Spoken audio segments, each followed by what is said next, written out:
Welcome to the Story a Day podcast. This is Julie Duffy, encouraging you to be a writer today, not someday. Good morning, good evening, good afternoon. Julie here from the Story a Day podcast.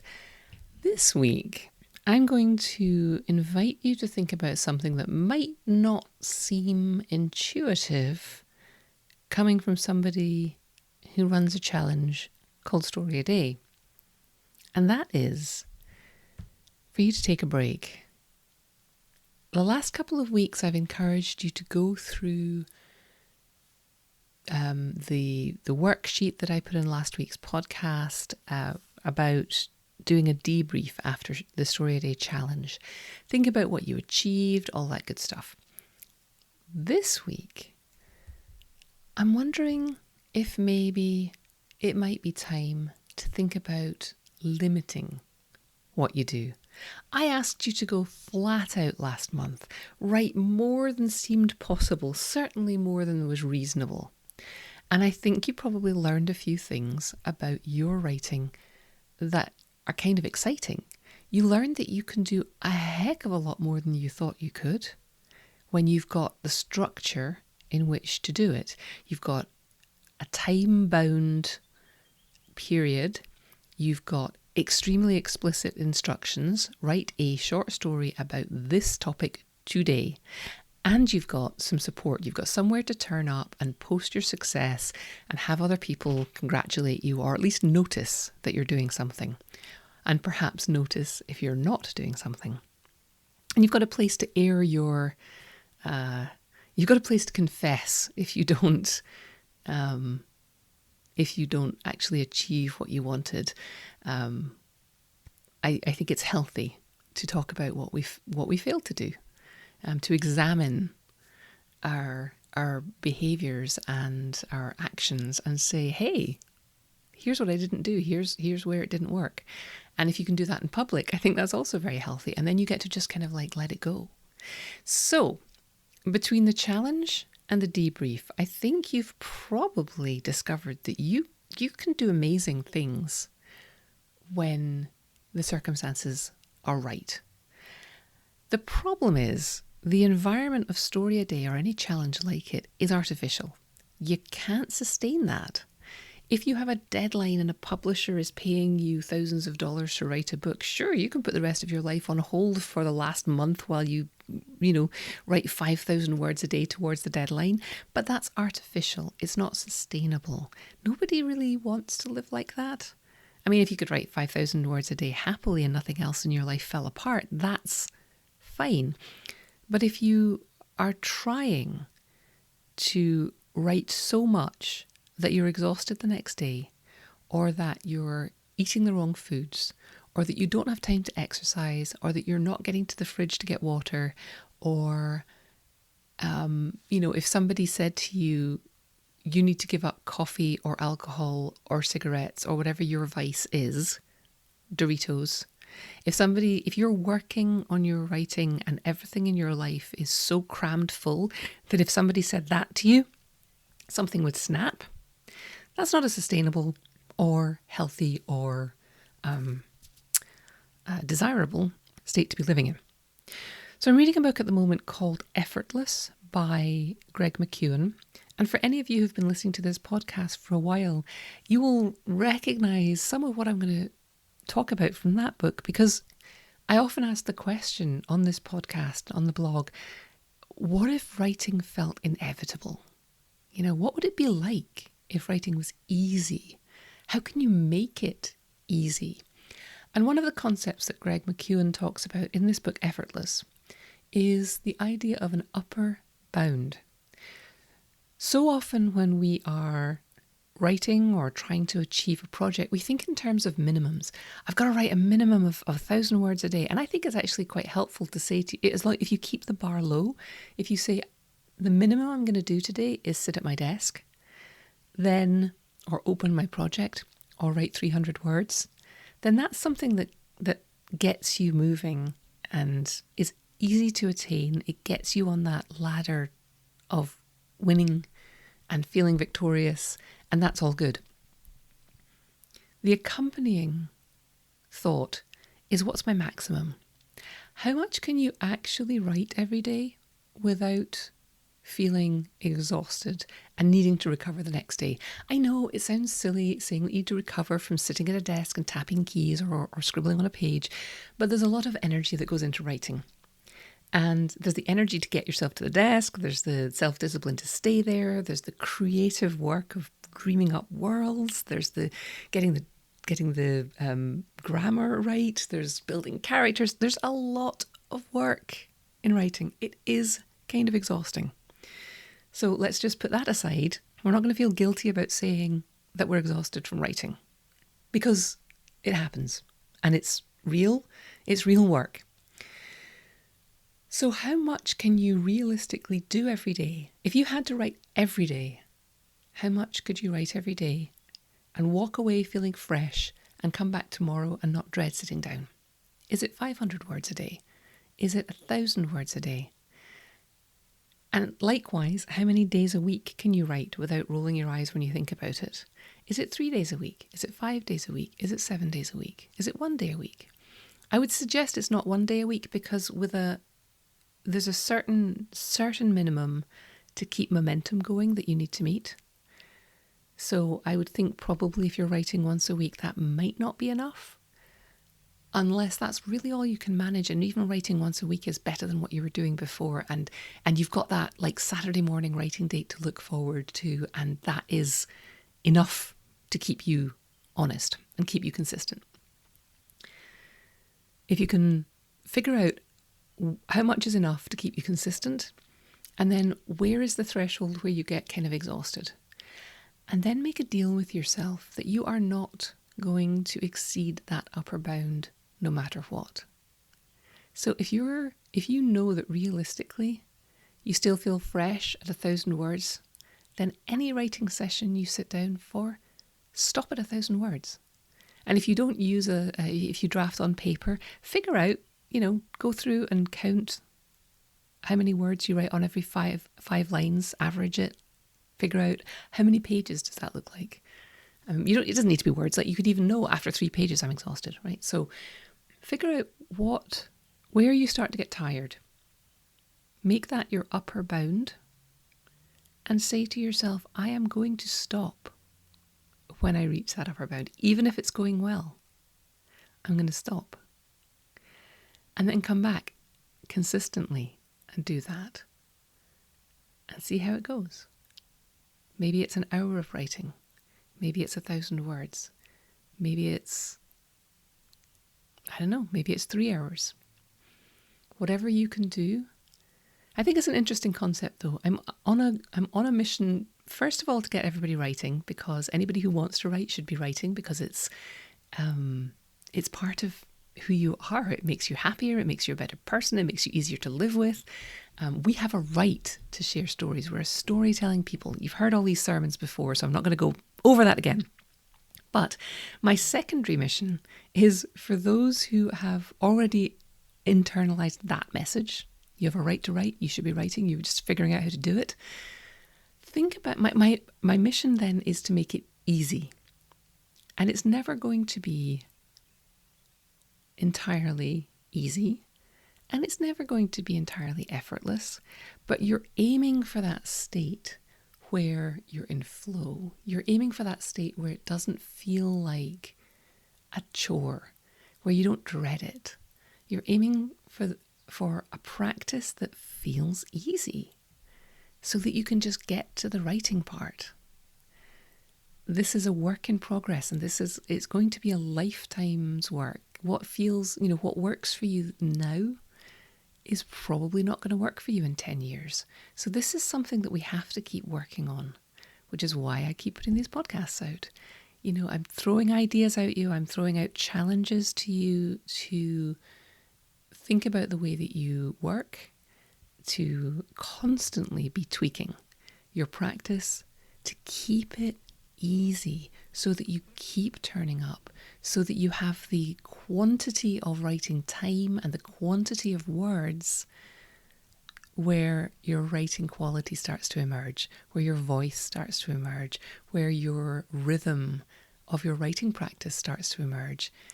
If you're writing once a week and that's enough for you, that's great. Think honestly about whether that's enough for you. Think honestly about whether that's too much for you. If you're trying, if you're upper bound, if you're minimum, if you're setting a minimum of trying to write 5 days a week and it's not working, think about that upper bound. How many days a week could you write and it wouldn't feel like it was interfering? Maybe knock it down to 3 and make that your maximum. I'm only going to write 3 days a week. And then if you know you're only going to write 3 days a week, then you know that you have to make those writing sessions count. And you know that you have time to recover afterwards and do something fun. I mean, this is fun too, but do something with other people perhaps, now that we can maybe start thinking about saying that. So there you go. That's the idea for this week, upper bounds. It is my birthday this weekend, and I am going to invite you to download a gift from me. If you go to storyaday.org/shiny objects, shiny-objects, there's a whole blog post there, there's a video, and there's a download of a flowchart to help you make decisions in your writing life. And I think it's appropriate for this idea of setting maximums and upper bounds on your work. Because on that flowchart where I have, should I take that new course or buy that new book or sign up for that new challenge, you could apply the same thought process to what your upper limits might be. But you can also, summaries here, and there are lots and lots of courses and cons and classes that you could take online. And I think it's a good idea to remind ourselves that we have limits and we have upper limits. So if you download the Shiny Objects flowchart and watch that little video there and read the article, you will get a method for deciding if you should sign up for that new thing and if you should sign up for it now or if you should maybe wait.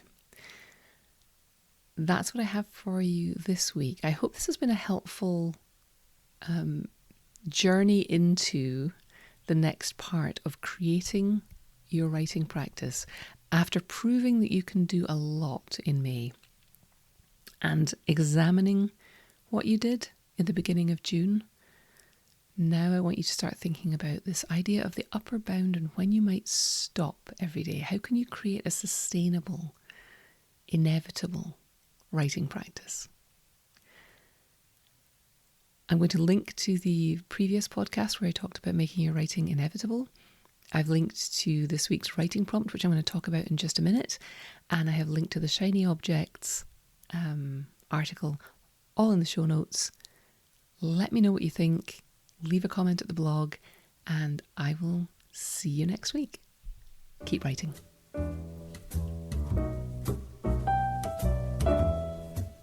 If you want to learn to write, don't read another book or article. Start writing. I'm here to invite you to consider the Story a Day 3-day challenge. It's a challenge and a workshop that gets people writing and completing stories in just 3 days. And it works. I'm fanatical about getting more and more diverse stories into the world, and I think yours should be among them. If you're feeling the pull to write or level up your storytelling, let me hold your hand through 3 days of short story writing. Check out the 3-day workshop at storyaday.org/3DC. One of the first things that people ask about, worry about when they are thinking about writing stories is that they don't know how to make the story interesting. They don't know how to find a plot. One of the most wonderful lessons I learned about writing is that plot comes out of character, and I find people endlessly fascinating, and I suspect you do too. So one of the fastest ways to find your way to the plot of a short story, of a novel, or whatever you're doing, but especially a short story, is to come up with a character who wants something and see how they pursue that desire. The freeing thing about this is you really don't need to know how it's going to go for a short story. Short stories are, they can be plotted, they can be outlined, you can have a very strong sense of where you want to go with it, but you can also just start with an idea. And it's starting with a premise, a what if somebody walked into a bank and there were llamas everywhere? That's a premise, but it doesn't really give you a story. What begins to give you a story is when you think about what the character really wants.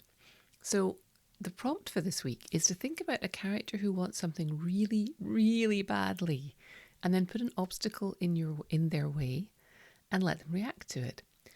One of my favourite stories that I enjoyed the process of writing was when I wrote a story about an old woman in a wood who just wanted to sit down. She'd been walking all day and she just wanted to sit down. And I didn't really know any more about it than that. I didn't know what the world was. I didn't know why she wanted, apart from wanting to sit down because she'd been walking all day. I didn't know anything about her. But when I started writing, the fact that I was writing, I had to find a reason for everything. Because I had this character, she really wanted to sit down. What could possibly stop her from just sitting down in a forest? Well, it's a forest that is full of bandits, which automatically in my mind puts it in a kind of medieval or fantasy world. So I went sort of the fantasy route, so I didn't have to do any real historical research. Not saying that fantasy writers don't do historical research, I just wasn't going to do any for this short story. So I wanted a sort of fantasy realm where she would, because she was there, it ended up, I was thinking, well, if she can't sit down safely because there are bandits around, what does that mean for her? Well, it means that she's going to have to create a safe space for herself to sit, and she's going to have to rig up some traps around the perimeter of that space in order to alert her to the presence of bandits so that she can take a nap, she can sleep lightly, and if anyone trips over her traps, things will go ping and she'll be alert. Which meant, of course, that I then knew that my character was an accomplished, I don't want to say woodsman because she was a man, she wasn't a man, but she was a she was an accomplished outdoors person. So she knew which trees, which saplings to cut and how to tie them so that somebody wouldn't notice but would trip over them. And then I had to, once I got everything set up and she finally is just about to sit down, that's not that interesting a story. So of course somebody has to spring one of the traps. And then I have to find a way for her to get out of this. Having alerted herself to the presence of the bandits, I had to decide, oh, look, she's actually an accomplished bandit herself. And that's why she has all these woodscraft skills. And, how, she isn't going to use them. She's going to talk her way out of this. And then that told me something about her backstory. She had pull with these bandits. She could drop a name of someone that she either was or was close to that would impress these guys and scare them and tell them that she is no one to be messed with. So all of that grew out of creating a story where I had a woman in the woods, an older woman in the woods, who just wanted to sit down and get some rest. And by putting obstacles in her way, I was able to explore her character, her past. I was able to build the world. It was a really fun experience. So think about a character who wants something really, really badly, and then think about why they can't have it. Start putting obstacles in their way and see how they react to it.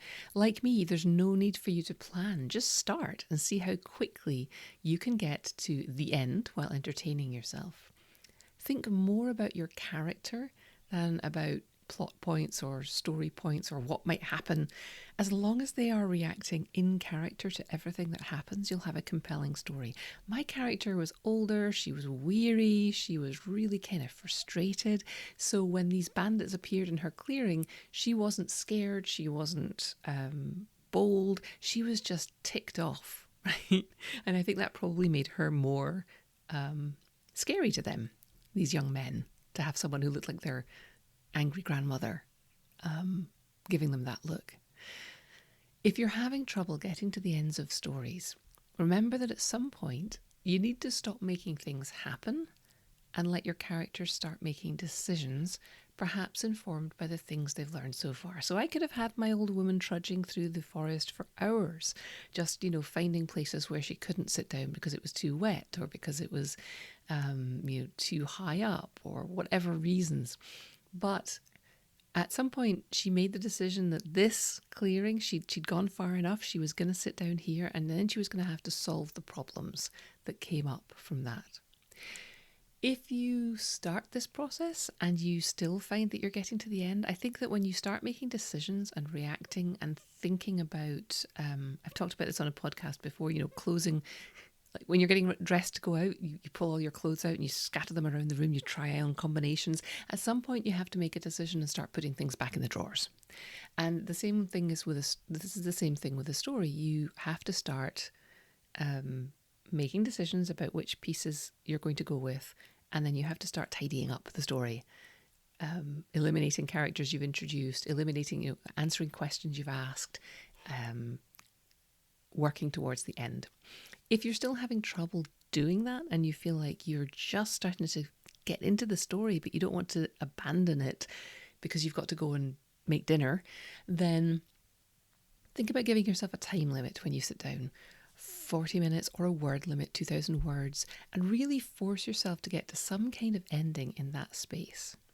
So if it's 40 minutes and you've been writing for 30 and you're just starting to get into the, I understand now, she's got to set traps around the clearing, and I understand something's got to happen now, there's bandits coming, somebody's going to trigger the trap, but you've only got 10 minutes left to write it.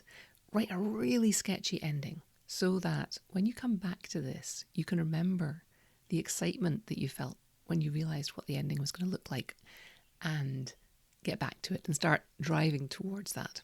Again, if you're writing a story that's 2,000 words and you're at 1,800 words and you've just got to that same point where you're like, I'm just getting into the meat of the story, I'm going to need another 1,000 words, but I'm getting a little bit tired, then just write a sketchy ending and tell yourself that when you come back the next day, you will lop off, or you'll finish it first. And then when it's a 4,000 word bloated mess, you'll start by lopping off the beginning.